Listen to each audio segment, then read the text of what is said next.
ஆண்டவர் மீட்பெருமாகி இயேசு கிறிஸ்துவினால் உண்டாகிற மெய்யான சமாதானம் நன்மை இந்த மாலை நேர கூடுகையிலே கலந்து கொண்டிருக்கின்ற உங்கள் யாவருக்கும் பரிபூரணமாய் உண்டாவதாக. நிச்சயமாக இந்த கூடுகையிலே இந்த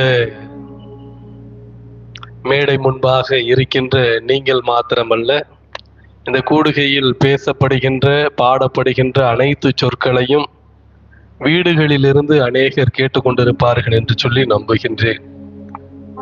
ஆண்டவருடைய அழைப்பை அவர்கள் உணர்ந்து பரிசுத்த தேவாலயத்தின் சிறப்பான பண்டிகை கூட்டத்துல அனைவரும் குழுவாக குடும்பமாக வந்து கலந்து கொண்டு ஆண்டவரை ஆராதித்து சிறப்பான ஆசீர்வாதங்களினால் உங்கள் வாழ்வை நிரப்பிக்கொள்ள அன்போடு நான் அழைக்கின்றேன். ரொம்ப ஸ்மார்ட்டா சில நேரங்கள்ல ஆண்டவர்கிட்ட பிளெஸிங்க வாங்கணும்னு நினைப்போம். ரொம்ப ஸ்மார்ட்டா ஒர்க் பண்ணி பார்ப்போம். சில ஸ்மார்ட்டான செயல்பாடுகள்னால ஆட்சியை பிடிக்கலாம். ஆண்டவருடைய ஆசீர்வாதத்தை பெற முடியுமா? ஆண்டவருடைய ஆசீர்வாதத்தை இந்த ஹியூமன்ஸ் ஸ்மார்ட்னஸ் அது வந்து கட்டாயமா கொண்டு வந்துடாது. ஒரு மனிதன் இறைவனோடு ஜெபத்திலே பேசும்போது இறைவன்கிட்ட கேட்டானா, ஆண்டவரே கோடி வருடங்கள் உமக்கு எப்படிப்பட்டது அப்படின்னு கேட்டானா. உடனே ஆண்டவர் சொன்னாரா, அது எனக்கு ஒரு நிமிடம் போல. கோடி வருடங்கள் எனக்கு ஒரு நிமிடம் போல. உடனே அந்த மனிதனுக்கு அடுத்த கேள்வியை கேட்க முன் வந்தான். அப்படி என்றால் கோடி ரூபாய் உங்களுக்கு எப்படிப்பட்டது அப்படின்னு கேட்டானா. கோடி ரூபாய் எப்படிப்பட்டது? உடனே ஆண்டவர் சொன்னாரா, அது எனக்கு ரொம்ப ஒரு ரூபா போலதான், ரொம்ப சிம்பிள், ஒரு ரூபா தான். உடனே மூன்றாவது அவன் கேள்வி கேட்டானா, அப்ப அந்த ஒரு ரூபாவை நீங்க எனக்கு கொடுக்கலாமே அப்படின்னு கேட்டானா. ரொம்ப ஸ்மார்ட்டா கேட்டிருக்கிறான் இல்லையா? ரொம்ப அறிவா கேட்டிருக்கிறான். உடனே ஆண்டவர் சொன்னாரா, அப்போ ஒரு நிமிடம் பொறுத்திரு அப்படின்னாரா. ஹல்லேலூயா. அவன் ரொம்ப ஸ்மார்ட் நினைச்சான். ஆண்டவர் அதை விட ஸ்மார்ட் இல்லையா? நம்ம ரொம்ப ஸ்மார்ட்டா இருக்கணும்னா அவர் ரொம்ப டூ ஸ்மார்ட்டா மாறிடுவாரு.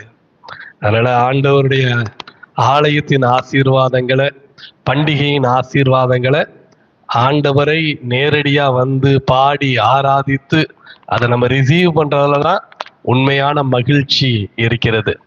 ஆண்டவரை நாம் ஆராதிக்கும்படியாக இங்க கூடி வந்திருக்கிறோம். ஒரு பாடலை பாடி நான் செய்திக்கு நேராக கடந்து வர விரும்புகிறேன். ஒரு ரொம்ப பிடித்தமான பாட்டு திடீர்னு தான் ஞாபகம் வந்துச்சு. அன்பான ஜோன்ஸும் ரஜுலாவும் அழகா பாடினாங்க.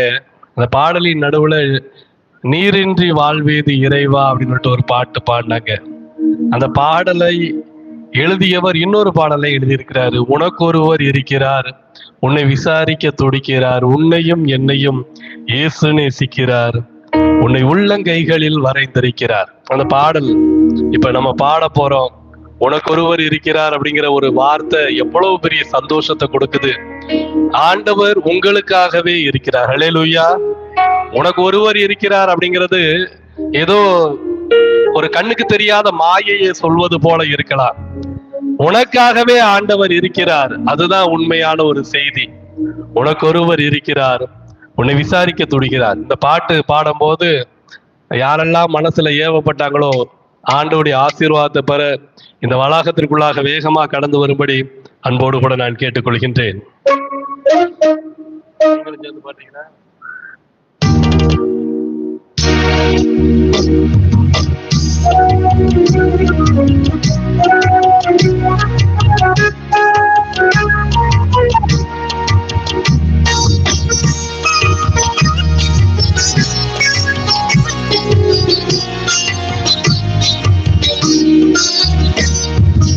உனக்கொருவர் இருக்கிறார், உன்னை விசாரிக்க துடிக்கிறார், உன்னையும் என்னையும் இயேசு நேசிக்கிறார், உன்னை உள்ளம் கைகளில் வரைந்திருக்கிறார். உனக்கு ஒருவர் இருக்கிறார், உன்னை விசாரிக்க துடிக்கிறார். உன்னையும் என்னையும் இயேசு நேசிக்கிறார். உன்னை உள்ளம் கைகளில் வரைந்திருக்கிறார். உன்னை உள்ளம் கைகளில் வரைந்திருக்கிறார். சாதித்தனம் மறந்துட்டாலும் மறந்திடாதவர். மனிதன் மறந்து போவான், இறைவன் நினைத்தருளி ஆசீர்வதிப்பார். அல்லேலூயா. ஆண்டவர் அவளை நினைத்தருளினார் என்று திருமறை சொல்லுகிறது. அவர் உடனடியாக ஆண்டவருடைய நன்மைகளை சுதந்தரித்தார். அந்நாள் ஆண்டவர் நினைத்தருளுகிற ஆண்டவர். கர்த்தர் நம்மை நினைத்திருக்கிறார், அவர் ஆசீர்வதிப்பார் என்று சங்கீதக்காரன் மகிழ்ச்சியோடு கூட சொல்லுகிறார். ஆண்டவரை மறவாத தேவனை மறவாமல் நினைத்தீரையா என்று பாடினீர்களே, அந்த தேவனை நாம் பாடுவோம். சாதித்தனம் மறந்திட்டாலும் மறந்திடாதவர், ஜோதிகளின் பிதாவாம் இயேசுவானவர். ஜாதித்தனம் மறந்திட்டாலும் மறந்திடாதவர், ஜோதிகளின் பிதாவாம் இயேசுவானவர். சூழ்நிலைகள் மாறினாலும் இயேசு உன்னை மறப்பதில்லை. சூழ்நிலைகள் மாறினாலும் இயேசு உன்னை மறப்பதில்லை. திருமையில் ஜீவன் வீடும் நேரத்திலும் பொறுக்கவில்லை. உனக்கு ஒருவர் இருக்கிறார், உன்னை விசாரிக்க துடிக்கிறார். உன்னையும் என்னையும் இயேசு நேசிக்கிறார். உன்னை உள்ளம் கைகளில் வரைந்திருக்கிறார். உன்னை உள்ளம் கைகளில் வரைந்திருக்கிறார். மனிதன் மறப்பது மட்டும் கிடையாது, மனிதன் நம்மை தள்ளி விடுகிறவனாகவும் இருக்கின்றான். ஒரு உயர்வு வரும்போது இன்னொருவனை அவன் முழுவதுமாக தள்ளிவிட்டு அவனை பயன்படுத்தி கொண்டு இந்த கருவேப்பிலையை எடுத்து வெளியில வைப்பதை போல மனிதர்கள் தனக்கு உதவி செய்தவர்களையும் தூரமாக வச்சிருவாங்க. ஆகாதவன் என்று அவர்கள் நம்மை சொல்லுவார்கள். ஆனால் ஆண்டவர் ஒருவரையும் இவர் எனக்கு தேவையில்லை என்று சொல்லுவதில்லை. என்னிடத்தில் வருகிற ஒருவரையும் புறம்பே தள்ளுவதில்லை என்று ஆண்டவர் சொன்னார். பாவி என்று சொன்னார்கள். ஆண்டவர் பரிவோடு அவர்கள் இல்லத்திலே இருந்து உணவினை கலந்து கொண்டு அந்த குடும்பத்தை ஆசீர்வதித்தார். பாவி என்று சொல்லி ஒரு பெண்ணை நிறுத்தினார்கள். பரிவோடு கண்டார், விடுதலை தந்தார். அந்த தேவனை நாம் மனதார எண்ணி ஸ்தோத்திரிப்போம். ஆகாதவன் என்று உன்னை யார் தள்ளினாலும் ஆபிரகாமின் தேவன் அவர் தள்ளிடுவாரோ. ஆகாதவன் என்று உன்னை யார் தள்ளினாலும் ஆபிரகாமின் தேவன் உன்னை தள்ளிடுவாரோ. தஞ்சம் என்று வருபவரை தள்ளாத நேசரவர். தஞ்சம் என்று வருபவரை தள்ளாத நேசரவர். அஞ்சிடாதே மகனே மகளே என்று உன்னை தேற்றிடவே உனக்கு ஒருவர் இருக்கிறார், விசாரிக்க துடிக்கிறார். உன்னையும் என்னையும் இயேசு நேசிக்கிறார். உன்னை உள்ளம் கைகளில் வரைந்திருக்கிறார். உனக்கு ஒருவர் இருக்கிறார், உன்னை விசாரிக்க துடிக்கிறார். உன்னையும் என்னையும் இயேசு நேசிக்கிறார். உன்னை உள்ளம் கைகளில் வரைந்திருக்கிறார். உன்னை உள்ளம் கைகளில் வரைந்திருக்கிறார். தலைகளை தாழ்த்தி ஆண்டவரை நோக்கி பார்ப்போம்.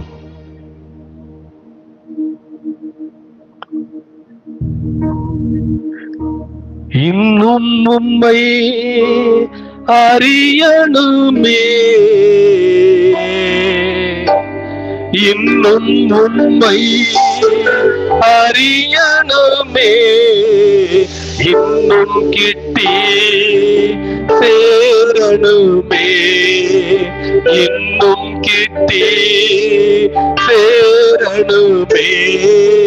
பிரசன்னம் பிரசன்னம் தேவ பிரசன்னம்.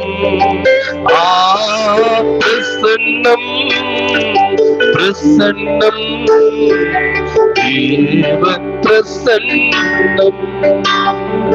என் கண்மலையும் மீட்பருமாகிய கர்த்தாவே, என் வாயின் வார்த்தைகளும் உம்முடைய வார்த்தைக்காக ஆவலோடு காத்து கொண்டிருக்கிற எல்லா ஜனங்களுடைய இருதயத்தின் நினைவுகளும், ஜெபங்களும், விருப்பங்களும், எதிர்பார்ப்புகளும், ஆசைகளும் உம்முடைய தூய்மையான சமூகத்தில் பிரீதியாயிருப்பதாக.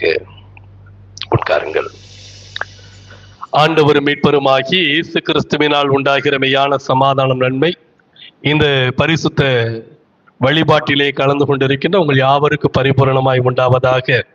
உங்களோடு இணைந்து இந்த பண்டிகையை அனுசரிக்க ஆண்டவர் எனக்கு வழங்கிய இந்த மேலான வாய்ப்புக்காக ஆண்டவருக்கு நன்றி செலுத்துகிறேன். என்னை அழைத்து பயன்படுத்திய உங்களுடைய திருச்சபையினுடைய குருசேகர தலைவர் அருள் திரு ஸ்டார்லின் ஐயா அவர்களுக்கும் என்னுடைய நன்றிகளை உள்ளத்தின் ஆழத்திலிருந்து நான் தெரிவிக்கின்றேன். அன்புக்குரியவர்களே, இறையியல் கல்லூரியில் படிக்கும் போது எனக்கு ஜூனியரா வந்தாங்க. 4ஆம் வருடம் நான் படிக்கும் போது 1வது ஆண்டு அவர்கள் கல்வி பயில வந்தார்கள். நான் 1வது ஆண்டு படிக்கும் போது அவருடைய அத்தான், அதாவது போதகர் அம்மாவுடைய அண்ணன் ரெவரண்ட் ஆரோன், அவங்க ஃபைனல் இயர் படிச்சாங்க. நான் ஃபைனல் இயர் படிக்கும் போது அன்பு சகோதரர் ஸ்டார்லின் ஃபர்ஸ்ட் இயர் படிக்கிறதுக்கு வந்தாங்க. ஸ்டார்லின் பயங்கர சுறுசுறுப்பா இருப்பாரு. அவருக்கு நிறைய கேள்விகள் வரும். ஏதாவது தப்பு அப்படின்னு தெரிஞ்சுன்னா அவரால் தூங்கவே முடியாது, பார்த்துக்கோங்க. அதை ரெக்டிஃபை பண்றதுக்கு அவ்வளவு தூரத்துக்கு ரொம்ப பேசிக்கொண்டே இருப்பார். அதை குறித்தே சிந்தித்து கொண்டே இருப்பார். கொஞ்சம் ரிலாக்ஸ்டா இருக்கணும் ஸ்டார்லின் அப்படின்லாம் நாங்கள் சொல்லியிருக்கிறோம். ஆனாலும் அவர் அந்த தவறு அப்படின்னு மனசுல பட்டுருச்சுன்னா அதை எக்ஸ்பிரஸ் பண்ணாம இருக்கவே மாட்டாரு. அது ஒரு விதத்துல ரொம்ப நல்லது, பார்த்துக்கோங்க.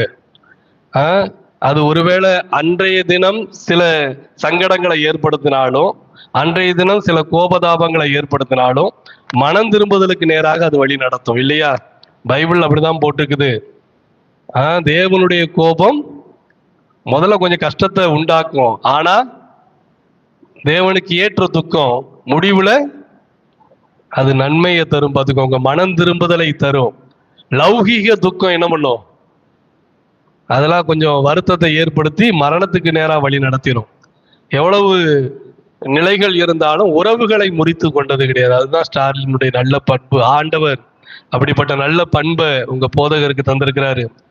இந்த பண்டிகை நாட்கள் நீங்க 3 நாட்களும் ரொம்ப ரஷ்ஷா இருந்திருக்கிறீங்க. வெளியூர்ல இருந்து சொந்த பந்தங்களை பார்ப்பதற்கு வந்திருக்கிறீங்க. சொந்த பந்தங்களோடு மகிழ்ந்திருக்கக்கூடிய சூழ்நிலை உங்களுக்கு இருக்கும். நான் வந்தோடனே இங்க எனக்கு உணவு பரிமாறிய உங்கள்கிட்ட கேட்டேன், எத்தனை குடும்பம் இங்க இருக்குது அப்படின்னு கேட்டேன். ஒரு 110 குடும்பம் இருக்கும் அப்படின்னாங்க. ஐயா அவங்க சொன்னாங்க 140 தலைக்கட்டு இருக்குது அப்படின்னு சொன்னாங்க. நான் அதுக்கப்புறம் ஆராதனை முடிச்சதுக்கு அப்புறம் கேட்டேன், இருக்கிற மக்களை பார்த்தா 250 குடும்பம் இருக்கிற மாதிரிலாம் இருக்கிறாங்க, இங்க 110 140 குடும்பம் இருக்கிற மாதிரி இல்லையே அப்படின்னு சொல்லும் போது, உறவினர்கள்லாம் வந்திருக்கிறாங்க ஐயா அப்படின்னு சொன்னாங்க. சரிங்களா? மாலை நேரத்துல நீங்க நிறைய பேர் இல்லாத போதே உறவினர்கள் வந்திருக்கிறாங்கிறது என்னால புரிஞ்சுக்கிட முடியுது. சரியா? உறவினர்களோடு மகிழ்ந்திருக்கக்கூடிய ஒரு நேரம். நீங்க யோசித்து பாருங்க, காலை, மதியம், சாயந்தரம் முழுக்க முழுக்க தேவாலயம் சம்பந்தப்பட்ட நிகழ்ச்சிகள்ல கலந்து கொள்ளுவதற்காக பல இடங்கள்ல இருந்து நீங்க வந்திருக்கிறீங்க.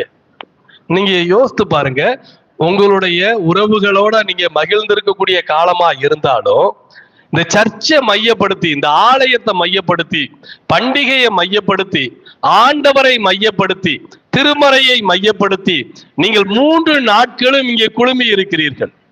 உங்களுடைய புது துணி பண்டிகைக்கானது, ஆண்டவரை மகிமைப்படுத்துவதற்கானது. உங்களுடைய மகிழ்ச்சி, உங்களுடைய காணிக்கை, உங்களுடைய எல்லாவித இந்த காலங்களின் அனுசரிப்புகளும் ஆண்டவரையும் ஆலயத்தையும் உயர்த்தி பிடிப்பதாகவே இருக்கிறது. இதற்குரிய ஆசீர்வாதங்கள் ஆண்டவர் நிச்சயமா உங்களுக்கு தருவார், இல்லையா? அந்த நம்பிக்கையோட ஆண்டுடைய வசனங்களை நம்ம கேட்க தொடங்குவோம். ஆண்டோடைய வசனங்களை நான் உங்களுக்கு இன்றைக்கு சொல்ல விரும்பினது என்ன அப்படின்னா, அநேகர் வெளியூர்ல நீங்க வேலை பார்க்குறீங்க, பார்த்துக்கோங்க. அநேகர் வெளியூர்ல இருக்கிறீங்க. வெளியூர்ல போய் வேலை பார்த்த ஒரு மனிதன் இந்த ஊர்ல இருந்து அவர் புறப்பட்டு, அவருடைய சொந்த ஊர்ல இருந்து புறப்பட்டு போகும்போது அவருக்கு பெரிய நேம்லாம் கிடையாது, ரொம்ப சிறப்பான பட்டங்கள்லாம் அவனுக்கு கிடையாது. ஆனா வெளியூர்ல இருந்து திரும்பி வரும்போது அவர் இந்த ஒட்டுமொத்த இஸ்ரவேல் மக்களுடைய தகப்பனாக உயர்த்தப்பட்டார். யார் அவரு? நான் சொல்ற ஒரு மனிதர் தெரியுதா? ஒரு மனிதர் சொந்த ஊர்ல எல்லாராலையும் புறக்கணிக்கப்பட்டவராய் தன் பெயரை கெடுத்து கொண்டவராய் இருந்த ஒருவர் வெளியூர்ல போய் வேலை பார்க்கிறாரு. வேலை பார்த்து திரும்பி வரும்போது இந்த ஒட்டுமொத்த திருமறையினுடைய தகப்பன் போல அவருடைய பெயர் உருவாயிருச்சு. யாரு? யாக்கோபு, இல்லையா? அப்ப வெளியூர்ல போய் வேலை பார்த்திருக்கிறாரு. இந்த ஊர்ல இருந்து வெளியூர்ல போய் நிறைய பேர் வேலை பார்த்துக்கிட்டு இருக்கிறீங்க. உங்களுக்கு நான் சொல்ல விரும்புகிற செய்திய இந்த யாக்கோபின் மூலமாக சொல்ல விரும்பினேன். அப்படின்னா அவங்கள கொண்டு வந்து உள்ள உட்கார வச்சிருவோம். ஏன் நாங்கன்னா கிளம்பட்டுமான்னு கிளம்பிடக்கூடாது. உள்ளூர்காரங்க, சரியா? உள்ளூர்காரங்க அவங்களுக்கான செய்தி தானே, நமக்கான செய்தி இல்லைன்னு நினைச்சிடக்கூடாது. இது அவங்களுக்கு சிறப்பு முக்கியத்துவம். உங்கள் வாழ்க்கைக்கும் தேவையானவைகளை ஆண்டவர் உங்களுக்கு நிச்சயமா தருவார், சரியா? அந்த நம்பிக்கையோட இருக்கணும். நான் சென்ற முறை ஒரு மாலை நேர கூட்டத்துல ஐயா அவங்க இடையன் குளத்துல என்னை பயன்படுத்தும் போது எனக்கு அது ரொம்ப புதுசா இருந்துச்சு. நான் ஐயாட்டே சொன்னேன், இந்த பப்ளிக்கா நம்ம ஒரு 4 செவருக்குள்ளேயே பிரசங்கம் பண்ணி பழகிட்டோமா, ஒரு வெளியில மேடையில நின்று பிரசங்கம் பண்ணுவதற்கு அதுக்கு ஒரு தோரணை வேணும், இல்லையா? ஜோன்ஸுக்கு நல்ல தோரணம் இருக்குது. ரஜுலா அழகா முன்னாடி நின்று பாடுறாங்க. அவங்க அதை அழகா பண்ணியிருக்கிறாங்க. ஒரு போதகர் அதுவும் அங்கேயே போட்டு கொஞ்சம் இறுக்கமா ரொம்ப ரிசர்வ்டா இருக்கணும், ரொம்ப சத்தமா பேசக்கூடாது, அவங்க மொனோட்டனஸா பேசணும். ஒரு போதகரால இப்படி பேச முடியும்? எனக்கு பெரிய சந்தேகம் வந்துருச்சு. அப்போ நான் ஐயா நடத்துறாங்க, அதுல நான் போய் கலந்துக்கிட்டேன். கிட்டத்தட்ட 1 மணி நேரம் நான் பேசினேன் பார்த்துக்கோங்க. மக்கள்லாம் ரொம்ப அமைதியா இருந்தாங்க. மக்கள் அதை ஏற்றுக்கொண்டார்கள் என்று சொல்லி நம்பிக்கையில திரும்பவும் ஐயா என்ன பண்ணிட்டாங்கன்னா, இன்னைக்கு வாங்க, சாயந்தரம் வாங்க, இங்க ஒரு கூட்டம் இருக்குது, நீங்க பேசுங்க அப்படின்னு. அன்னைக்கு அவங்க அமைதியா ஏற்றுக்கொண்டது போல நீங்களும் ஏற்றுக்கொள்ளுவீங்க அப்படிங்கிற நம்பிக்கையில தான் நான் இங்க நிற்கிறேன் பார்த்துக்கோங்க. கர்த்தர் உங்களோடு கூட பேசுவாராக. இந்த கூட்டங்கள் எனக்கு புதுசா இருந்தாலும் ஆனாலும் இந்த கூட்டத்தின் வாயிலாக அநேக காரியங்களை கற்றுக்கொள்வதற்கு ஆண்டவர் உதவி செய்து கொண்டே இருக்கிறார். அங்க நான் கூட்டத்துல பேசும்போது காயின் ஆபேல், ஒரு ட்வின் பேபி, அவர்களை குறித்து நான் பேசினேன். ட்வின் பேபி இல்லையா, ரொம்ப பிடிக்கும் இல்லையா? இந்த காலத்துல நிறைய ட்வின்ஸ் பறக்குறாங்க. அந்த காலத்துல ரொம்ப ரேரா இருப்பாங்க. நம்ம ஆட்கள் பாத்தீங்கன்னா இந்த ரெட்டை வாழைப்பழத்தை சாப்பிட்டா ட்வின் பேபி, சரிங்களா? எல்லாம் பெரிய ஜோசியக்காரங்க தான் பாத்துக்கோங்க. கவர்மெண்ட் வேலை நிச்சயம், ஆனா 2வது நாளே தூக்கிடுவானுங்க பாத்துக்கோங்க. அதனால அப்படிலாம் நம்பி வாங்கிறாதீங்க எந்த ஆர்டரையும். வாழைப்பழத்தை கொண்டு போய் கொடுத்தா ட்வின் பேபி இதெல்லாம் கிடையாது, சரிங்களா? அது ஆண்டவருடைய அனுக்கிரகம் பார்த்துக்கோங்க. அன்றைய தினம் காயின் ஆபேல் அவங்களை குறித்து பேசினேன். இன்றைக்கு ஏசா யாக்கோபு, அந்த ட்வின் பேபியை பத்தி எடுத்து யாக்கோபு பத்தி உங்களுக்கு சொல்லணும் அப்படின்னு நான் விரும்பினேன். ஏசா யாக்கோபு அவங்க பிறக்கும் போதே ஒரு சின்ன கதை சொல்றாங்க பார்த்துக்கோங்க. என்ன கதை அப்படின்னா, நபிமார்களுடைய ஸ்டோரி. இந்த 2 பேருக்கும் வயிற்றுக்குள்ளேயே ஒரு பெரிய போராட்டம் இருந்துகிட்டே இருந்துச்சாம். இதை யார் ஃபீல் பண்ணியிருக்கிறாங்க? இந்த ஏசா அவங்களுடைய அம்மா. யார் அது? யாக்கோபோட அம்மான்னு கேட்டா தான் நம்ம என்ன சொல்றோம்? நான் ஏசாவோட அம்மான்னு தான் நான் இப்படிதான் கேட்பேன் பார்த்துக்கோங்க, சரியா? நீங்க கரெக்டா பதில் சொல்லிடணும். ஏசாவோட அம்மா ரெபேக்கா அதை ஃபீல் பண்ணாங்க. அப்புறம் கடவுளும் அவங்கள்ட்ட பேசிட்டாரு. முதல்ல வர்ற பையன் கிடையாது, 2வது இளையவன் தான் எனக்குரியவன், மூத்தவன் இளையவனை சேவிப்பான். நம்ம எல்லாருக்கும் அந்த நிகழ்ச்சி தெரிஞ்சதுனால நான் அப்படியே சொல்லிக்கிட்டு இருக்கிறேன், சரியா? இளையவனை சேவிப்பான் அப்படிங்கிற ஒரு செய்தி வந்துருச்சு. இந்த அம்மா ஒவ்வொரு முறையும் ஆலயத்தை கடந்து செல்லும் போது இந்த யாக்கோபு வெளியே வருவதற்கு துடிப்பாராம். விக்கிரகத்தை கடந்து செல்லும் போது, ஆண்டவருக்கு பிரியமில்லாத ஒரு சூழ்நிலையை அந்த பெண் கடந்து செல்லும் போது ஏசா மேற்கொண்டு வெளியே வருவாராம். இந்த போராட்டம் அவர்கள் வயிற்றில எப்பொழுதுமே இருந்து கொண்டு இருந்தது அப்படின்னு சொல்லிட்டு ஒரு ரபி அழகா சொல்றாரு. அதற்கு பிறகு ஒரு குறிப்பிட்ட நாள்ல ஏசா பிறக்கிறார். ஏசாவின் குதிகாலை பிடித்து கொண்டு, சரிங்களா, ஏசா பிறந்தவுடன் அவன் கையில ஒரு சிகப்பு கயிறை கெட்டுறாங்க. ஏதோம் அப்படிங்கிறதுக்கு சிவப்பு, சிவப்பு நூல் அப்படின்னு சொல்லிட்டு அர்த்தம். பின்னாட்கள் இந்த ஏசாவுக்கு எந்த நாடு கொடுக்கப்பட்டுச்சு? எந்த நாடு? ஏதோம் அப்படிங்கிற ஒரு நாடு. சரிங்களா? ஏசாவினுடைய வழிவம்சம், ஏசாவினுடைய வழிவம்சத்தினரை நம்ம எப்படி கூப்பிடுவோம் தெரியுமா? ஏதோமியர்கள். ஏதோமியர்கள் அவர்கள் சிவப்பை நம்புகிறவர்கள், சிவப்பை நம்புகிறவர்கள். அதனாலதான் அந்த ஏசாவினுடைய வாழ்நாளை நீங்க எடுத்து பாத்தீங்கன்னா, சிவப்பான பயிற்றங்கூளை பார்த்து அவன் என்ன பண்ணிடுவான்? விழுந்து போனாரா இல்லையா? அப்ப அவருக்கு சிவப்புங்கிறது கொஞ்சம் டேஞ்சரஸ் குறி. சரிங்களா? புரிஞ்சுக்கோங்க. அப்ப மூத்தவங்க பிறந்தாங்கன்னா, நீங்க சில ஜோசியக்காரங்களாம் இப்படிதான் சொல்லுவாங்க, இன்னைக்கு இந்த கலர் ட்ரெஸ் போட்டுக்கோங்க, நாளைக்கு அந்த கலரு ட்ரெஸ் போட்டுக்கோங்க, நெத்தியில மட்டும் கருப்பு போட்ட கட்டாயமா வச்சுக்கோங்க.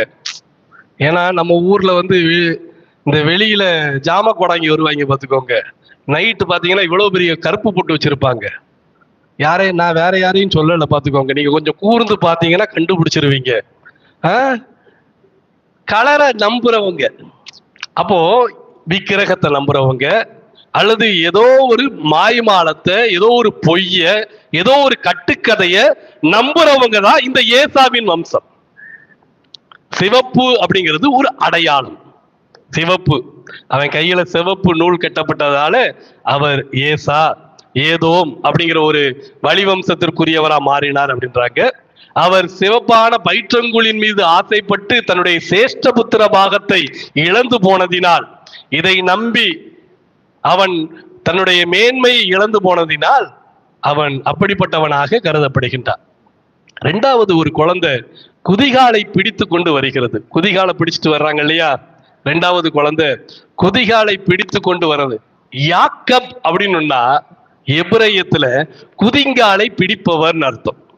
குதிங்காலை பிடிப்பவர் அப்படின்னா இன்னொருவரை முன்னேற விடாதவர் அர்த்தம். அல்லேலூயா. உங்க குதிகாலை யாராச்சும் பிடிக்கிறாங்களா? நிறைய யாக்கோபு இருக்கிறாங்கயா எங்க ஊர்ல. என் ஃப்ரெண்டே யாக்கோபு தான். அடேங்கப்பா, என் மனைவி, என் கணவன், என் பிள்ளையே யாக்கோபு தான். குதிங்கால பிடிச்சிட்டு என்ன பண்ண விடுவாங்க? அடுத்த லெவலுக்கு போகவே விட மாட்டாங்க. அடுத்த லெவலுக்கு போகவே விட மாட்டாங்க. இந்த பிசினஸ் தொடங்கலாமா? வராது வராது. எந்த என்கரேஜ்மெண்ட்டும் இருக்காது.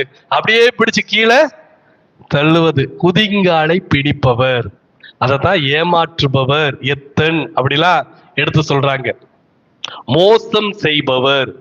இந்த ஏசா பின்னாட்கள்ல இந்த யாக்கோபை குறித்து சொல்லும் போது, இவர் என்னை 2 முறை மோசம் செய்தார் அப்படின்னு சொல்லிட்டு எபிரேயத்துல எப்படி போட்டிருக்குடா?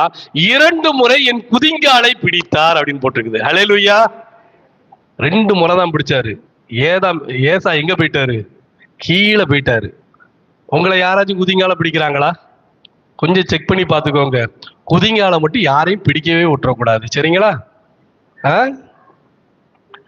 அப்போ இந்த குதிகாலை பிடிக்கின்ற இந்த யாக்கோபு எத்தனாக அறியப்பட்டவர், எத்தனாக வாழ்க்கையை தொடங்கியவர், வாழ்க்கையினுடைய கால சூழ்நிலையில தன்னுடைய முன்னேற்றத்திற்காக அவன் பலமுறை முயன்றும் தோற்று போனவர். தன்னுடைய தாயினுடைய அரவணைப்பினால் அவன் ஒரு நன்மையை பெற்றுவிட்டார். அவருக்கு மனசுல ஒரே ஒரு லட்சியம் இருக்குதுங்க. என்ன இருக்குதோ இல்லையோ, எனக்கு ஆசீர்வாதம் வேண்டும். இந்த 2 பேருக்கும் ரொம்ப அவங்களுடைய லட்சியம், அண்ணனுக்கும் தம்பிக்கும் இடைவெளி ஏராளம். இடைவெளி ஏராளம். ஒருத்தர் மாயையை நம்புகிறவர், இன்னொருவர் குதிகால பிடிச்சு கீழே இறக்கி விடுகிறவர். இந்த 2 பேரு, ஒருவர் பசியை, உணவை, இதை மாத்திரமே லட்சியமாக கொண்டவர், இன்னொருவர் அம்மாவனுடைய அரவணைப்புல இருக்கிறார். ஆனா 2 பேருக்கும் ஒரு லட்சியம் தான். என்ன அப்படின்னா, நான் ஆசீர்வதிக்கப்பட வேண்டும். நான் எப்படி வேணாலும் இருக்கலாங்க. என் வாழ்க்கை யாக்கோபை போல இருந்தாலும் சரிதான், ஏசாவை போல இருந்தாலும் சரிதான். இந்த ஊர்ல இருக்கிற எல்லாரும், நம்ம எல்லாருமே ஒரே ஒரு லட்சியம் நமக்கு இருக்குது. நான் ஆசீர்வதிக்கப்பட வேண்டும். நம்புறீங்களா இல்லையா? இது எல்லாருக்கும் தேவையா இல்லையா? நான் ஆண்டவருக்கு பிரியமில்லாதவன், அதனால நான் சபிக்கப்பட வேண்டியவன் யாரா சொல்றீங்களா? எனக்கும் ஆசீர்வாதம் வேணும். ஆசை இருக்குதா இல்லையா? இந்த 2 பேருமே இதை கிளைம் பண்ணவங்க. அவங்க குடும்பம் பாருங்க, இந்த ட்வின்ஸ் வித்தியாசமா அவங்க வளர்ந்தாலும், ஒருவரை ஒருவர் கால வாரி விடுகிறவரா இருந்தாலும், அவங்களுக்குள்ள ஒரே லட்சிய மனப்பான்மை இருந்துச்சு, ஒரு ஜெபம் இருந்துச்சு, நான் ஆசீர்வதிக்கப்பட வேண்டும். இந்த ஆசீர்வாதத்தை பெறுவதில் இவங்க 2 பேருக்கும் பெரிய போட்டி இருந்துச்சு. அதுல ஒரு முக்கியமான ஒரு நிகழ்ச்சி தான் இந்த ரெபேக்கால் அந்த உணவை சமைத்து கொடுத்து ஈசா கிட்ட ஆசீர்வாதத்தை வாங்கி தருவது.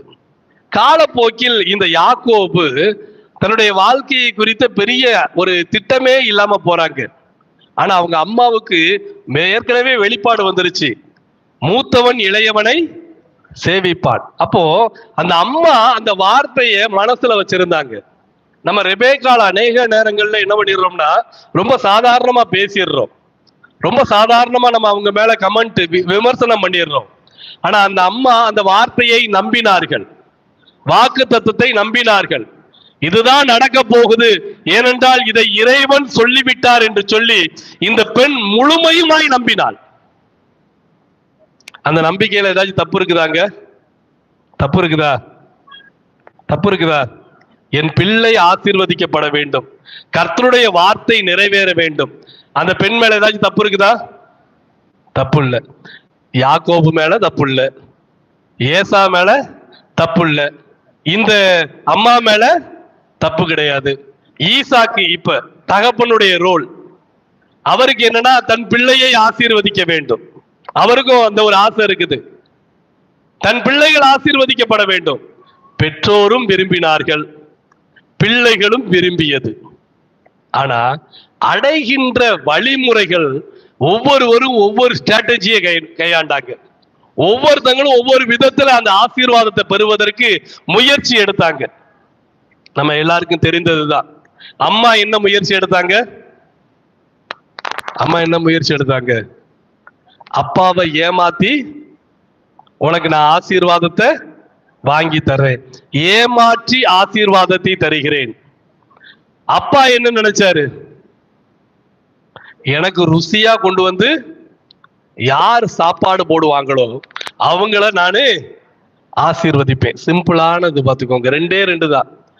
அவங்க ஆசீர்வதிக்கணும்னு விரும்புறாங்க, தப்பே கிடையாது. ஆனா அந்த ஆசீர்வாதத்தை கொடுப்பதற்கு அவர்கள் எடுத்த அந்த கையாண்ட வழிமுறை என்பது ரொம்ப ரொம்ப தவறான ஒன்றாக மாறிடுச்சு.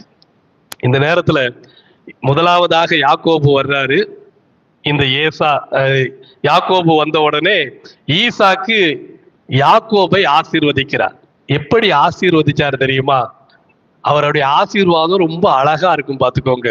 எப்படி ஆசீர்வதித்தார்னா, தன்னுடைய பிள்ளை யாக்கோபை ஆசீர்வதிக்கும் போது, என் வயல்வெளிகளின் வாசனையை போல கர்த்தருடைய வாசனை உன் மீது இருக்கிறது என்று சொன்னார். அல்லேலூயா.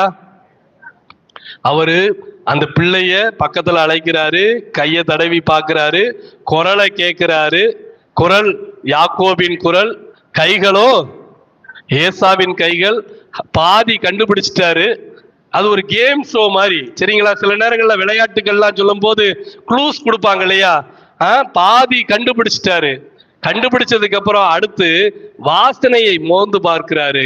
அந்த வாசனை எப்படி இருந்துச்சுன்னா, அந்த யாக்கோபு மேல இருந்த வாசனை பைபிள் சொல்லுது, யாக்கோபின் மீது இருந்த வாசனை ஈசாக்கு விதை விதைத்த போது வயல்வெளிகளிலே வந்த வாசனையை போல இருந்ததா.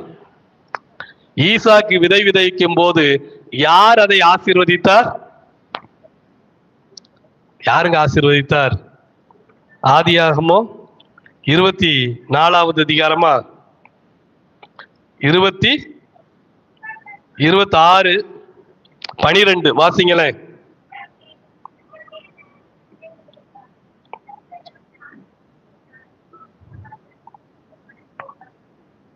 ஈசாக்கு விதை விதைத்தான், கர்த்தர் ஆசீர்வதித்ததினாலே அதன் வருஷத்திலே 100 மடங்கு பலனடைந்தான். 27 வாசிங்களேன்.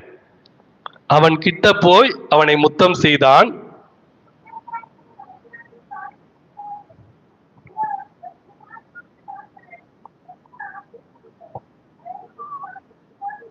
அங்க பாருங்க, இத அனுபவித்தவர் அவர் தான். பாத்துக்கோங்க, கர்த்தருடைய ஆசீர்வாதம் எப்படி இருக்கும் அப்படிங்கறத ருசித்தவர் யாரு? ஈசாக்கு.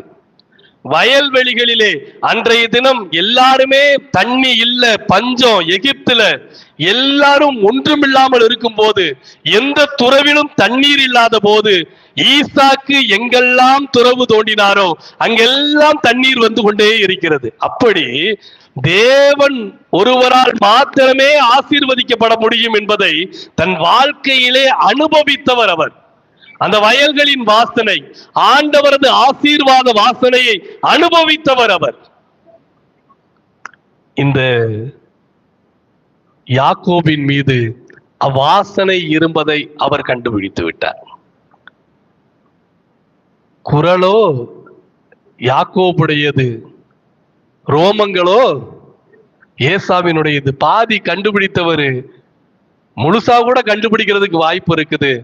இது கர்த்தருடைய வாசனை. கர்த்தருடைய வாசனை இவன் மீது இருக்கின்றது. இவன் மூத்தவனோ இளையவனோ யாராகவும் இருந்துட்டு போகட்டும், இனிமேல் நான் இதிலே ஐயப்படுவதற்கு ஒன்றுமில்லை.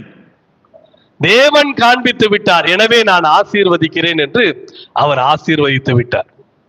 ஒருவர் ஆசீர்வாதத்தை வாங்கிட்டு போயாச்சு. அவர் புறப்பட்ட உடனே பின்னாடியே திரும்ப மூத்த குமாரன் வருகிறார். தகப்பன் என்ன விரும்பினாரோ அதை எல்லாத்தையும் சமைத்து கொண்டு வந்து தகப்பன் முன்பாக நிற்கும் போது தகப்பன் சொல்லிட்டாரு, எந்த ஆசீர்வாதமும் எனக்கு இல்லை. உடனே அந்த மூத்த மகன் கேட்கிறாரு, என் தகப்பனே, அந்த வார்த்தையை வாசிங்களே, 38வது வசனம், 27, 38.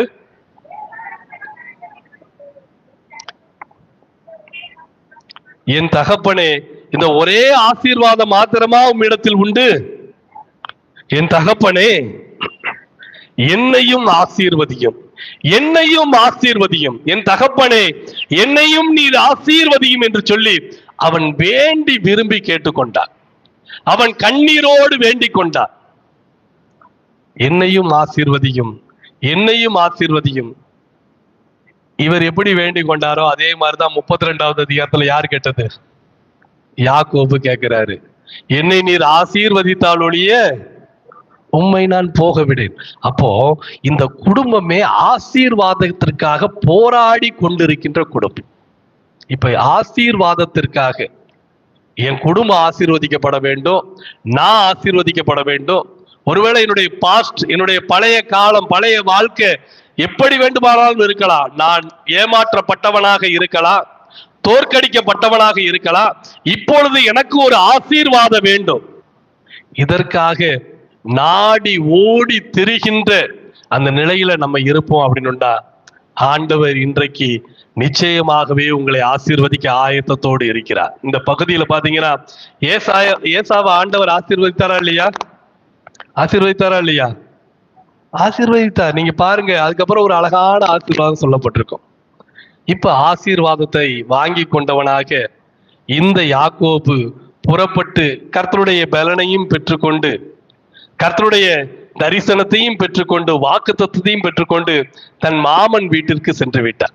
தன்னுடைய மாமன் வீட்டுக்கு சென்று மிகப்பெரிய வாழ்க்கையை அவர் சுதந்திரித்து விட்டார். அவருக்கு திருமணமாகி விட்டது, அவருக்கு சொத்துக்கள், கால்நடைகள் எல்லாம் வந்து சேர்ந்துருச்சு. எல்லாம் நிரம்பினதுக்கு அப்புறம் எல்லாவற்றையும் பெற்று விட்டார். இப்பொழுது திரும்பி வருகின்ற இந்த நாள்ல அவருடைய வாழ்க்கை எப்படி இருந்துச்சு, அவருடைய வாழ்க்கையில எப்படியெல்லாம் இந்த வெளியூர்ல போய் தன்னுடைய உழைப்பை செலுத்தினார் இல்லையா, இந்த உழைப்பிலே அவர் எவ்வளவு உண்மையுள்ளவராய் இருந்தாரு, இவர் எதற்கு நமக்கு உதாரணமா இருக்கிறார் அப்படிங்கிறத நான் சில தலைப்புகள்ல நான் உங்களுக்கு சொல்ல விரும்புறேன். இந்த யாக்கோபு லாபான் வீட்டுக்கு போயிருக்கிறாரு, தன்னுடைய மாமன் வீட்டுக்கு. லாபான் எப்படிப்பட்டவர் அப்படின்னு தெரியும். நீங்க உலகத்துல ஒரு இடத்துல போய் வேலைக்கு போக போறீங்க, இந்த உலகம் உங்களுடைய ரத்தத்தை உறிஞ்சுவதற்கு தான் ரெடியா இருக்குமே தவிர உங்களுக்கு புதிய ஊக்கத்தை தருவதற்கு ரெடியா இருக்காது. அப்படிதான் இந்த உலகம் இருக்கும். நம்ம எவ்வளவு தூரத்திற்கு பயன்படுத்தி நம்மை தூர எரிய முடியுமோ அதற்கு ஆயத்தமான உலகம் தான் இந்த உலகம். இந்த யாக்கோபு அப்படி ஒரு இடத்துக்கு தான் போயிருக்கிறாரு, அப்படி ஒரு நிலையில தான் போய் நிக்கிறாரு. அப்படி இருக்கும்போது இங்க வேதம் சொல்லுகின்றது, ஆதியாகமம் 30வது அதிகாரத்துல 27வது வாக்கியத்தை வாசிங்களே.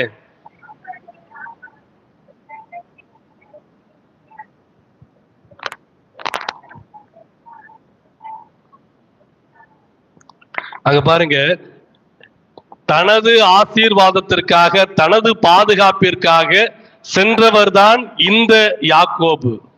ஆனால் கர்த்தருடைய கை, கர்த்தருடைய காருண்யம், கர்த்தருடைய ஆசீர்வாதம், உடன்படிக்கை, வாக்குத்தத்தங்கள் அவரோடு கூட சென்றதினாலே, அவரோடு கூட சென்றதினாலே, கர்த்தரின் ஆசீர்வாத வாசனை அவர் மீது இருந்ததினாலே, வேதம் சொல்லுகின்றது, அவன் யாரிடத்தில் வேலைக்கு இருந்தானோ அந்த மனிதன் வந்து சொல்லுகிறார், நீ என்னோடு கூட இரு, நீ இருந்தால்தான் நான் ஆசீர்வதிக்கப்படுகிறேன். அன்புக்குரியவர்களே, நீங்கள் எல்லாரும் எப்படிப்பட்டவர்கள் அப்படின்னு புரியுதா? நீங்க எல்லாரும் நினைச்சுக்கிட்டு இருக்கிறீங்க நம்ம ஆசீர்வாதத்திற்காக போராடி கொண்டிருக்கிறோன்னு. இந்த உலகமே உங்களை மையமாக வைத்து ஆசீர்வதிக்கப்பட வேண்டிய நிலைமையில் இருக்கிறது. நீங்க எல்லாரும் இந்த உலகத்திற்கு ஆசீர்வாதத்தை தரக்கூடிய கருவிகளாக இருக்கிறீர்கள். நீங்க இல்லைன்னா இந்த இடத்துல ஆசீர்வாதம் இல்லை. ஹல்லேலூயா. நம்புறீங்களா? நீங்க ஊழியரா இருந்தாலும் சரிதான், நீங்க அந்த நிறுவனத்தின் தலைவர்களாக இருந்தாலும் சரிதான், குடும்பத்துல ஒரு சாதாரண அங்கமா இருந்தாலும் சரிதான், குடும்பத்தை வழிநடத்தி செல்லுகின்ற பிரெட்வின்னரா நீங்க இருந்தாலும் சரிதான், பைபிள் சொல்லுகின்ற ஒரு செய்தி என்னன்னா, நீங்க இல்லைன்னா அங்க மற்றவங்களுக்கு ஆசீர்வாதம் இல்லை. நீங்கள் ஆசீர்வதிக்கப்பட வேண்டிய, பிறரை ஆசீர்வதிக்க வேண்டிய கருவிகளாக இருக்கிறீர்கள். ஆபிரகாமுக்கு அந்த வாக்குத்தத்தம் கொடுக்கப்பட்டுச்சு, நீ ஆசீர்வாதமா இருப்பாய் அப்படின்னு சொல்லிட்டு. ஆபிரகாமுக்கு கொடுக்கப்பட்ட அந்த ஆசீர்வாதத்தை இப்பொழுது ஆபிரகாமுடைய பேரன் அவரும் சுமந்து கொண்டிருக்கிறார். அவர் போய் அங்க இருக்கும்போது லாபான் சொல்றாரு, நீ இருந்தால்தான் எனக்கு ஆசீர்வாதம். இப்படி நம்மளை பார்த்து சொல்லுகின்ற காலங்கள் வரும், பார்த்துக்கோங்க. நீங்க உழைத்த உழைப்பு எதுவுமே எண்ணப்படலையே, இந்த லாபான் எனக்கு சரியா சம்பளம் கொடுக்கலையே, லாபான் என்ன கவனிக்கவே இல்லையே, லாபான் காலங்களை தள்ளி கொண்டே இருக்கிறாரு, எனக்கு எந்த பெனிஃபிட்டும் இல்லையே அப்படின்னு சொல்லிட்டு நீங்க நினைச்சா, ஒரு குறிப்பிட்ட நாள்ல இந்த லாபான் வந்து உங்கள்ட்ட சொல்லுவாரு, இந்த உலகம் வந்து உங்களை பார்த்து சொல்லும், நீங்க இருக்கின்ற நிறுவனம், நீங்க இருக்கின்ற குடும்பத்துல இருக்கிற மற்றவங்க பார்த்து உங்கள்ட்ட சொல்லுவாங்க, நீ இரு, நீ இரு, உன்னால் நான் ஆசீர்வதிக்கப்படுகின்றேன். அன்புக்குரியவர்களே, நீங்க யாக்கோபை போல இருக்கின்ற இடத்திலே அநேகருக்கு ஆசீர்வாதமாய் இருக்கக்கூடியவர்கள். உங்களுடைய ஆசீர்வாதத்தை பெறுவதற்காக உலகமே காத்து கொண்டிருக்க இனிமேலும் நீங்கள் ஓட வேண்டாம். இனிமேலும் நீங்கள் அந்த பழைய வாழ்க்கைக்குள்ளாக செல்ல வேண்டாம். பழைய நிலைகளை முழுவதுமாய் களைந்து போடுங்கள். நீங்கள் இருப்பது பிறருக்கு ஆசீர்வாதம் தருவதற்கு. அதை நம்புறீங்களா? அதை நம்புங்க. நான் யாக்கோபை போல பிறருக்கு ஆசீர்வாதம் தர தேவனால் நியமிக்கப்பட்டவன் என்று சொல்லி நீங்கள் நம்பி உங்கள் வாழ்க்கையை தொடங்குங்கள். கர்த்தர் நிச்சயமா இந்த ஆசீர்வாதத்தை தருவார். இரண்டாவதாக, இந்த யாக்கோபு எப்படிப்பட்டவராய் இருந்தார் அப்படின்னு இந்த பகுதியில 31வது வசனத்தை வாசிங்க. 30-31. அதற்கு அவன், நான் உனக்கு என்ன தர வேண்டும் என்றான்.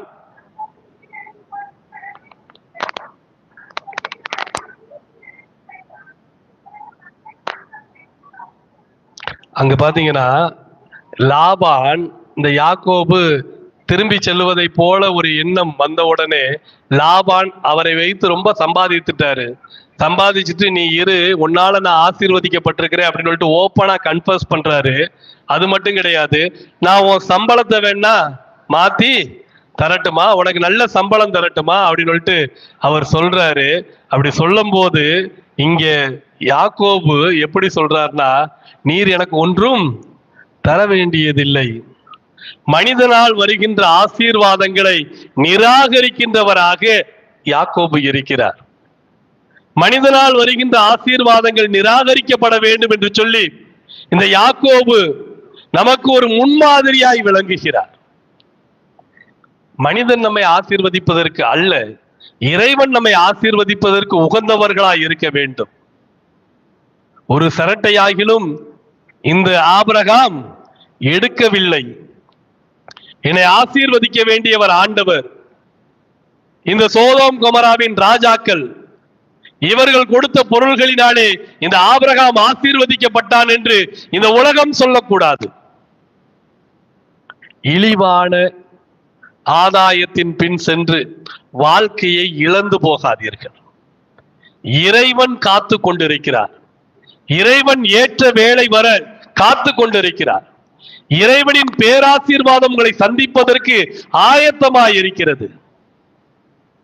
இழிவான ஊதியத்தினாலே வருகின்ற இழுக்கையும் அழுக்கையும் சுமந்து கொண்டு திரிவதற்கு இனி நாம் பழைய யாக்கோபு அல்ல. நாம் இப்பொழுது ஆண்டவரால் பிரத்யேகமாக பிடிக்கப்பட்டவர்கள், தேவனுடைய வாசனையை நம் மீது சுமந்து கொண்டிருக்கிறவர்கள். இதுக்கு முன்னாடி அப்படி இல்லை. இப்பொழுது நாம் நம்முடைய வாழ்க்கையில தேவனுடைய ஆசீர்வாத வாசனை வீச தொடங்கி ஆயிற்று. மனிதனால் வருகின்ற ஆசீர்வாதம் எனக்கு வேண்டாம், நீதியாய் வருகின்ற ஆசீர்வாதம் போதும், நீதியாய் வருகிற ஆசீர்வாதம் போதும் என்று சொல்லி இந்த யாக்கோபு அதை நிராகரிக்கிறார். இதைத்தான் அவருடைய ஆபிரகாமும் செய்தார். மூதாதையர் ஆபிரகாமும் அதைத்தான் செய்தார். அதை யாக்கோபு மீண்டுமாக நிரூபிக்கிறார். பின்னாட்கள்ல பாருங்க சாமுவேல் அப்படிதான் சொல்லுவாரு. பின்னாட்கள்ல பாருங்க எலிசா அப்படி சொல்லுவாரு. அன்புக்குரியவர்களை, இவர் இப்படி இந்த போனஸ் தர்றேன், நான் இப்படி உன்னை மாத்திருவேன், இதற்கெல்லாம் மயங்குகிறவர் அல்ல. நியாயமான கூலிக்காக காத்திருக்கிறவராக அவர் தன்னை வெளிப்படுத்துகிறார். இந்த யாக்கோபுனுடைய வாழ்க்கையில அந்த ஆசீர்வாத வாசனை வீச தொடங்கிய நாள் முதற்கொண்டு அவருடைய வாழ்க்கை அப்படியே மாற ஆரம்பிக்குது. பாருங்க, ஆசீர்வாத வாசனை என்பது எப்படி நம்மை மாற்றுகிறது பாருங்க.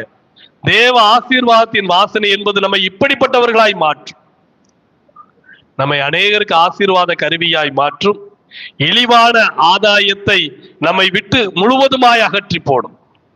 அது மட்டும் கிடையாது. 31:3 வாசிங்களே.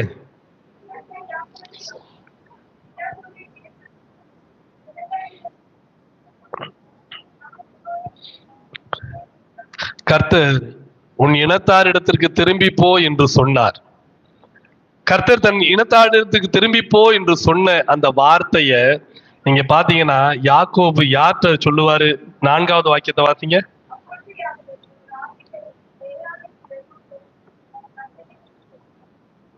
அங்க பாருங்க, இந்த வார்த்தையை கேட்ட உடனே கர்த்தர் தன்னை சொந்த தேசத்திற்கு போக வேண்டும் என்று சொன்ன உடனே யாக்கோபு அந்த காரியத்தை தன் மனைவியோடு பகிர்ந்து கொண்டார்.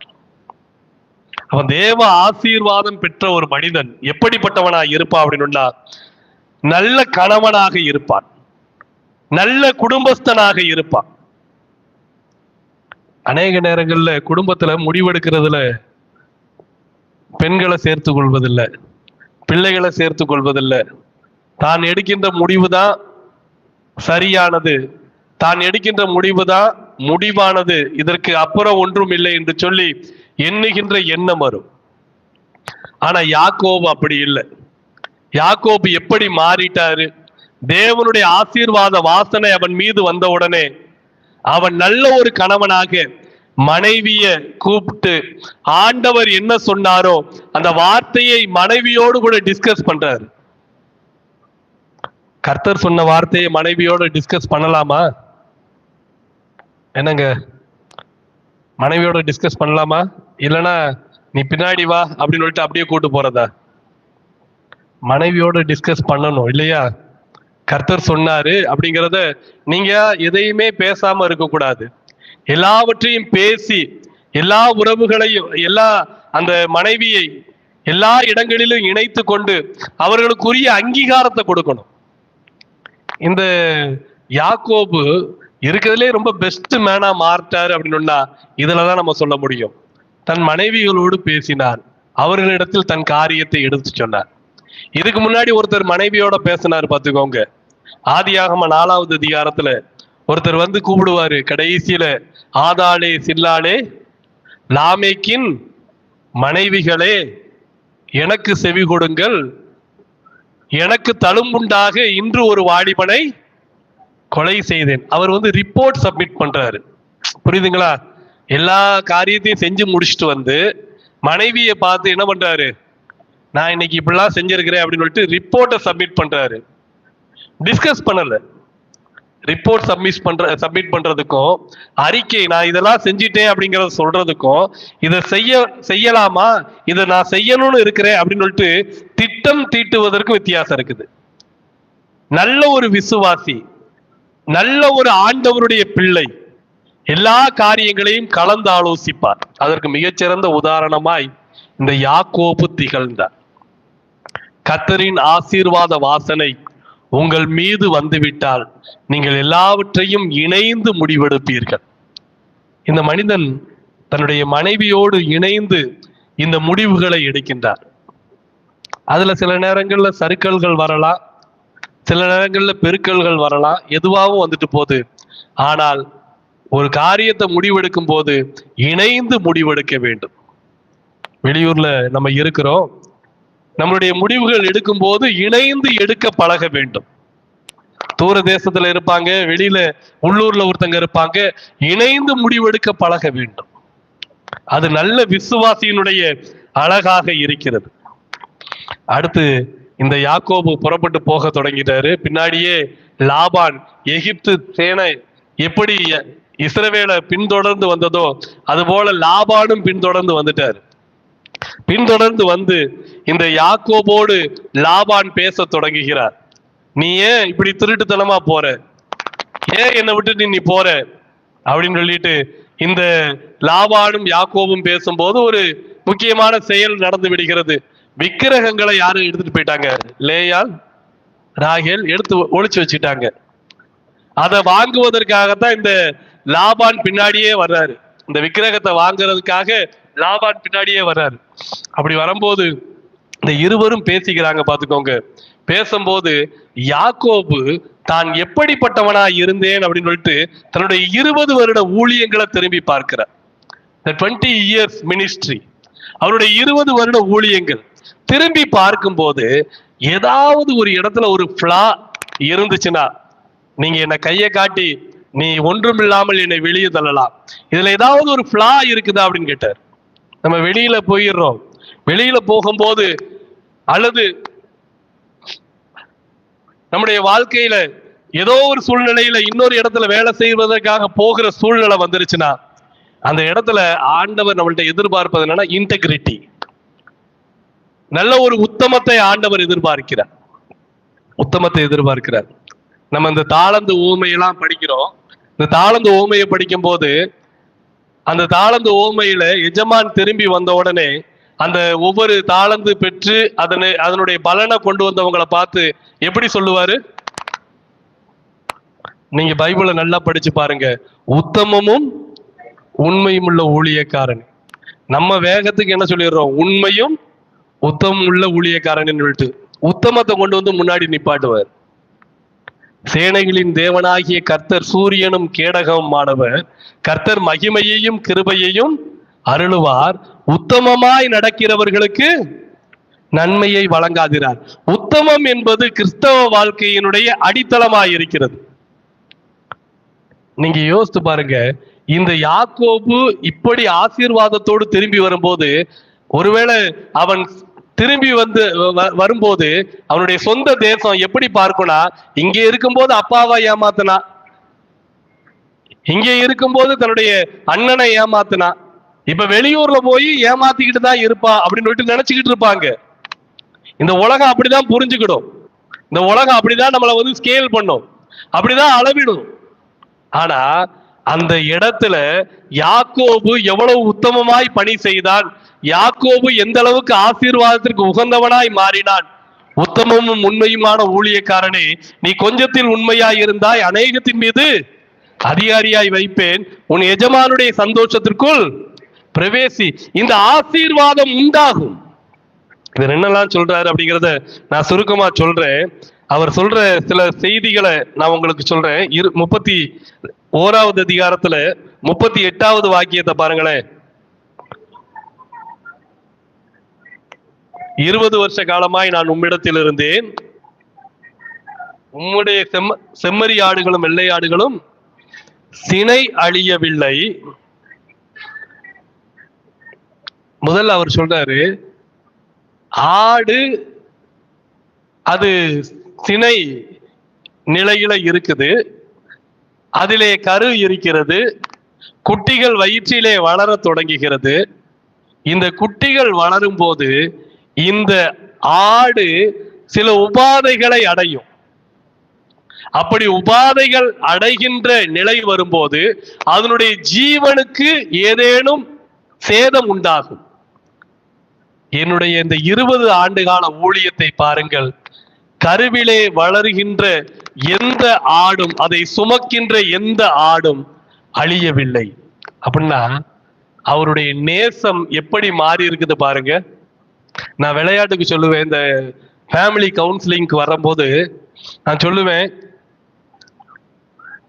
10 மாத காலம் அந்த பிரெக்னன்சி பீரியட், இந்த பீரியட்ல மட்டும் ஒரு ஆண் மனைவிய நல்லா சுமந்துட்டாரு அப்படின்னு, மனைவிய நல்ல கரிசனை எடுத்து கேர்டேக் பண்ணிட்டாரு அப்படின்னு, அவருக்கு பிரச்சனையே கிடையாது. பார்த்துக்கோங்க, வாழ்நாள் முழுவதும் அவர் சுமக்கப்படுவார். அல்லேலூயா. நம்புறீங்களா? இதுதான் உண்மை. ஒரு சின்ன கேர், ஒரு சின்ன அன்பு தேவையான நாட்கள்ல, குறிப்பான நாட்கள்ல நாம் வழங்கும் போது அதற்குரிய வெகுமதிகள் பெரிதாக இருக்கும். இவர் சொல்றாரு, ஆடு சினை இருந்தால் கூட அதை அழிவில்லாமல் நான் பாதுகாப்பேன். அந்த காலங்கள்ல கால்நடைகளுக்கு விரோதமா எவ்வளவு நோய்கள் நமக்கே யோசித்து பாருங்க. சில நேரங்கள்ல கோழி அப்படியே மரித்து போயிருது, ஆடுகள் மரித்து போயிருது. இப்படிப்பட்ட நிலையில இந்த ஆடுகளை நான் அழிவில் இருந்து பாதுகாத்தேன் அப்படின்னு சொல்லிட்டு அவர் ரொம்ப ஸ்ட்ராங்கா சொல்றார். அப்ப ஸ்ட்ராங்கா சொல்றாருன்னா அதுல உண்மை இருக்குதா இல்லையா? இருக்கிறது. அப்போ இவ்வளவு தூரத்திற்கு கருத்துடன் நான் வேலை செய்தேன். அவருடைய வேலை அவ்வளவு தூரத்துக்கு ரொம்ப நேர்மையா இருந்திருக்குது. அடுத்து பாருங்க, அவர் உடனே சொல்றாரு, உம்முடைய மந்தையின் கடாக்களை நான் தின்னவில்லை. மந்தையின் கடாக்களை நான் தின்னவில்லை. பைபிள்ல எசேக்கியேல்ல ஒரு அழகான உதாரணம் வரும். கொழுத்த கடாக்கள் முன்னாடி போய் சாப்பிடுமா. அந்த அந்த சாப்பாடு அது சாப்பிடுகின்ற அந்த வயல்வெளிகள்ல இருக்கின்ற அந்த தீனிகள் அதை சாப்பிட்டோடனே பின்னாடி நசல் கொண்ட ஆடுகள் வருமா. நசல் கொண்ட ஆடு எதையும் சாப்பிடக்கூடாது அப்படிங்கிறதுக்காக முன்னாடி போய் சாப்பிட்ட ஆடு என்ன பண்ணுமா, அந்த உணவை கெடுத்து போடுமா, அந்த மேய்ச்சலை கெடுத்து போடுமா. அதுக்கப்புறம் போய் தண்ணி குடிக்குமா. தண்ணி குடிச்சதுக்கு அப்புறம் நசல் கொண்ட ஆடுகள் பின்னாடி போகுமா. பின்னாடி போகும்போது அந்த தண்ணியை கலக்கி போடும், அந்த தண்ணியினுடைய தூய்மையை கெடுத்து போடுமா. இவ்விதமாக ஆடுகள் இருக்கும்போது இந்த நியாய தீர்ப்புக்கு வருவாரு. பார்த்துக்கோங்க, நியாய தீர்ப்புக்கு ஆண்டவர் வரும்போது ஒரு ஆடை கொண்டு போய் என்ன பண்ணுவாரு, மந்தையில சேர்ப்பார்.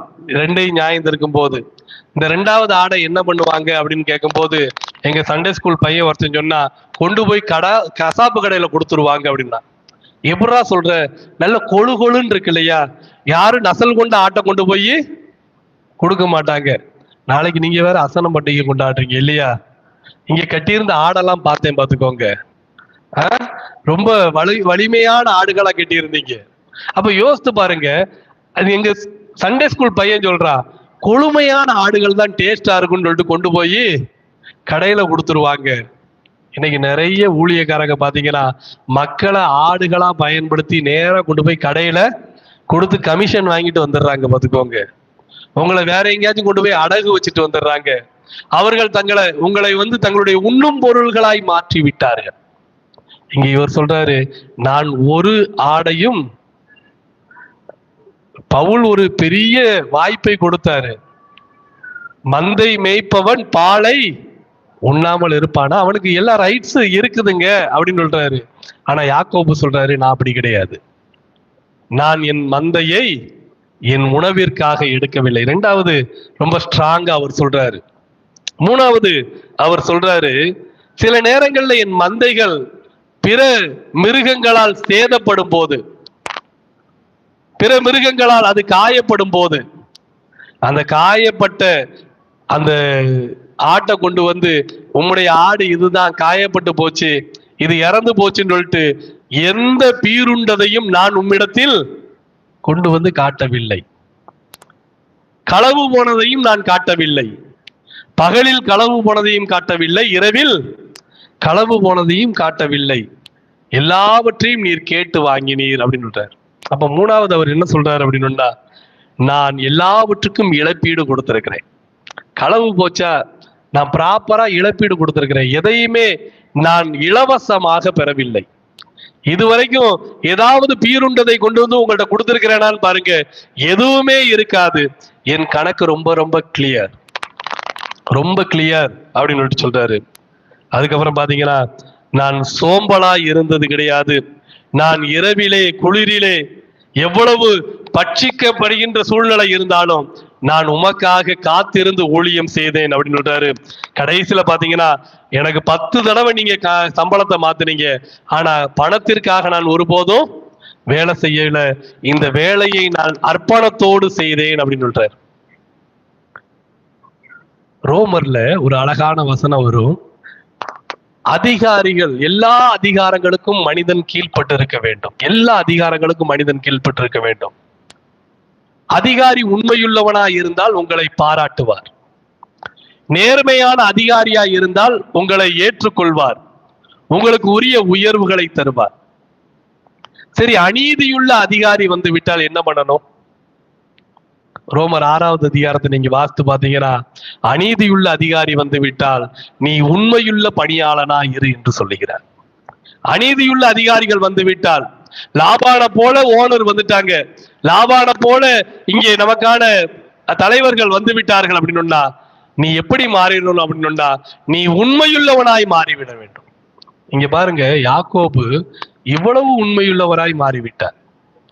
யாக்கோபு ஆசீர்வதிக்கப்பட்டார், கடவுளால் பின்னாடி பிரத்யேகமாக தெரிந்து கொள்ளப்பட்டார் அப்படின்னா இந்த வாசனை நம் மீது இருக்கிறதா? நம்ம யோசித்து பாருங்க. ஒருவேளை பழைய வாழ்க்கையை தன்னுடைய சகோதரனோடு கொண்டிருந்த உறவு சிக்கலை மாத்திரம் பேசிட்டு நம்ம அப்படியே போயிட்டோம் அப்படின்னா யாக்கோபின் மேன்மையை புரிந்து கொள்ள முடியாமல் போய்விடும். அவன் தூர தேசத்துல இருக்கும்போது இறைவனுக்கு ரொம்ப அருகாமையில இருந்தான், இறைவனுக்கு பிரியமானவனாக இருந்தான். கடைசியில் இந்த பகுதியில இந்த யாக்கோபு எப்படி தன்னை முன்னிறுத்துவார் அப்படின்னா 51வது வாக்கியத்தை வாசிங்களே. பின்னும் லாபான் யாக்கோபை நோக்கி, இந்த குவியலை எனக்கும் உனக்கும் நடுவாக நான் நிறுத்தி தூணையும் பார், தீங்கு செய்ய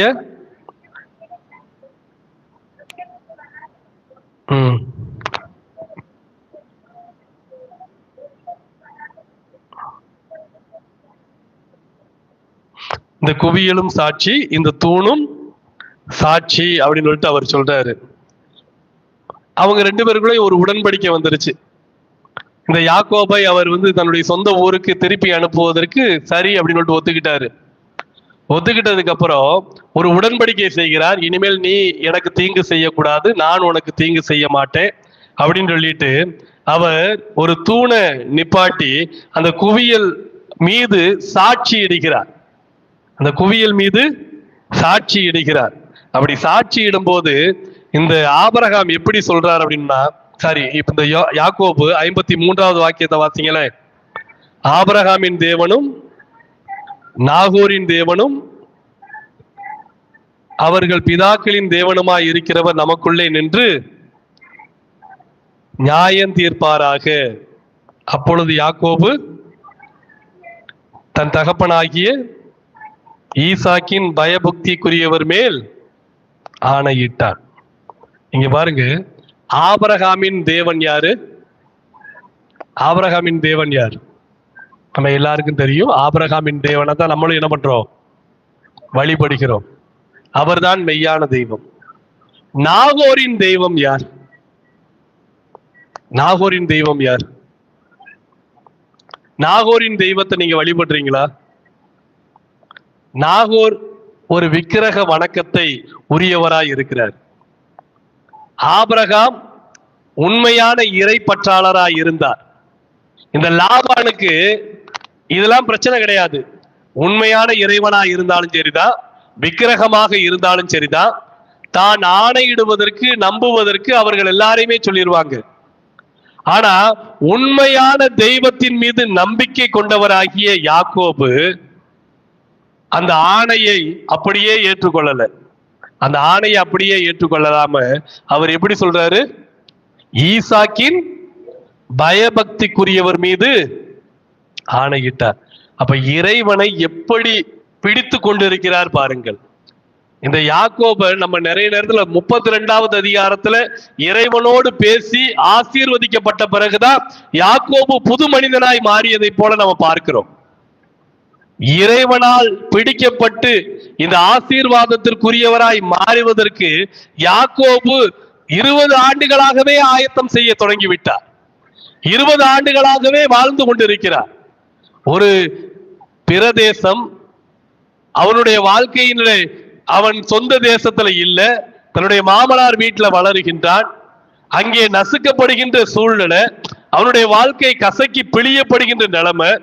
இவ்வளவு நிலைமையில இருக்கும் போது இந்த கடைசி வசனம் நான் சொன்னேன் இல்லையா, அவன் ஆபிரகாமின் தேவனும் நாகோரின் தேவனும் என்று தன் மாமன் லாபான் வாக்கு கேட்கும் போது இவன் சொல்லுகின்றான், இல்லை இல்லை, நான் ஈசாக்கின் பயபக்திக்குரிய உண்மையான தேவன் மீது மாத்திரமே ஆணையிடுவேன். எந்த ஊர்ல இருந்தாலும் உண்மையான தெய்வத்தை நீங்கள் பற்றி கொண்டால், உண்மையான ஆண்டவருக்குரியவர்களாய் நீங்கள் இருந்தால், நீங்கள் அந்த தேசத்தில் மாத்திரமல்ல, மீண்டும் உங்கள் சொந்த தேசத்திற்கு வந்தாலும் இறைவனுடைய ஆசீர்வாதம் பெற்றவர்களாய் இருப்பீர்கள். அல்லேலூயா. இதைத்தான் நான் உங்களுக்கு சொல்ல விரும்புறேன். அது தூர தேசத்துல இருந்தாலும் சரிதான், இந்த தேசத்துல இருந்தாலும் சரிதான், நான் யாரை வழிபட வேண்டும்? உண்மையுள்ள ஆண்டவருக்கு மாத்திரமே என்னுடைய வழிபாடு இருக்கும். பிற நாமங்களை நான் உச்சரிக்க மாட்டேன். சங்கீதம் 16ல வரும் இல்லையா, உச்சரிப்பதில்லை என்று அவர் எப்படி தீர்மானம் மேற்கொண்டாரோ அதுபோல யாக்கோபு தன் வாழ்க்கையிலே மேற்கொண்ட தீர்மானத்தின் விளைவுதான் அவருடைய ஆசீர்வாதம், அவருடைய ஆசீர்வாதத்தின் தொடக்கம்.